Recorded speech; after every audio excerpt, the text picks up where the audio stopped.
Terimalah salam di dalam Dharma. Namo Sang Hyang Adi Budaya. Namo Buddhaya. Namo Buddhaya. Pada kesempatan pagi ini kita telah bersama-sama melakukan doa pembersihan maupun pemberkatan dari altar.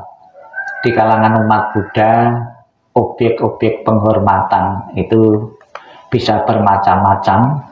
Salah satunya adalah altar.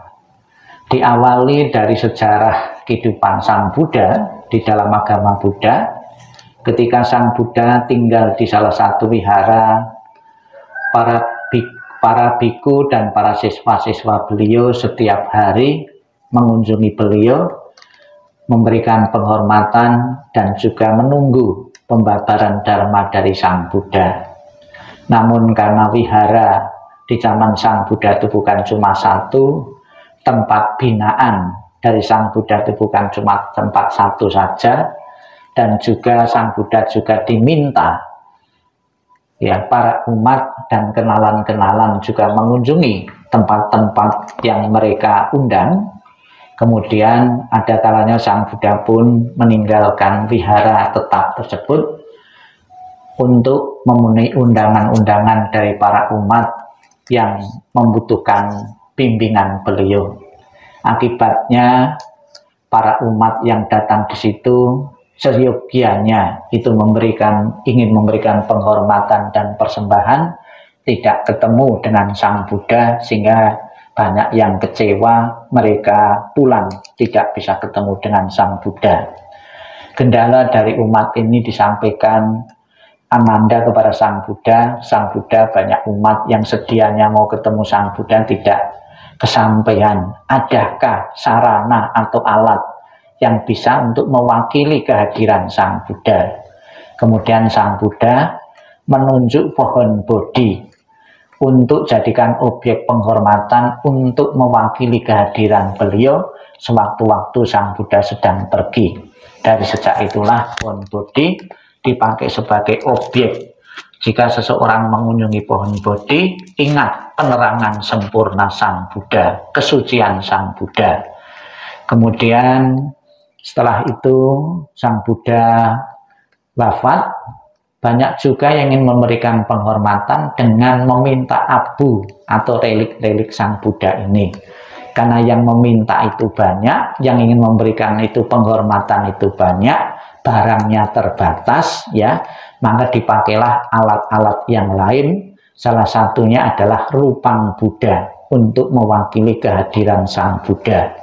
Jadi sampai sekarang pun altar Sang Buddha dibikin di beberapa wihara maupun tempat-tempat kelenteng maupun yang lainnya untuk mewakili kehadiran Sang Buddha, untuk dipakai sebagai penghormatan kepada Sang Buddha, kepada orang suci.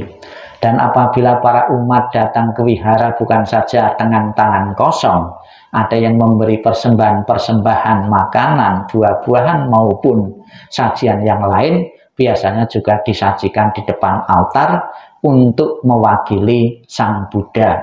Apakah nilainya sama kehadiran Sang Buddha langsung dengan rupang Buddha atau sarana-sarana yang lain? Dikatakan sama. Niat baik kita memberikan persembahan kepada orang suci, niat baik kita mempersembahkan saji-sajian kepada orang-orang suci. Demikian pula sampai sekarang, satu generasi ke generasi berikutnya, banyak altar-altar Buddha, altar-altar yang lain, tokoh-tokoh penting, para suci, dibikinkan altar sebagai objek penghormatan. Tentunya di samping objek penghormatan, ada kalanya para umat itu menyampaikan curhat-curhat masalah-masalah kehidupannya di depan altar. Itu boleh saja.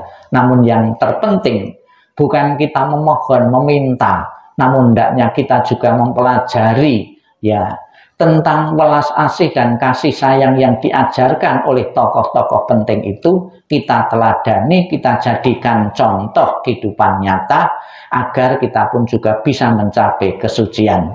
Di tempat tinggal ini pun kita bisa lihat bermacam-macam altar-altar. Tentunya tokoh-tokoh penting ini pun juga bisa menginspirasi kehidupan kita lebih baik, kehidupan kita lebih tertata dan terkendali dalam ucapan, dalam pikiran. Semoga objek penghormatan ini setelah pembersihan maupun pemberkahan ini untuk meningkatkan penghuni rumah ini maupun orang lainnya, menjadikan tempat ini ideal untuk beribadah, untuk mengubah perilaku kita agar hidup sesuai dengan para suci yang altarnya ditaruh di sini. Semoga semua makhluk hidup berbahagia dan sejahtera. Sadu, sadu, sadu.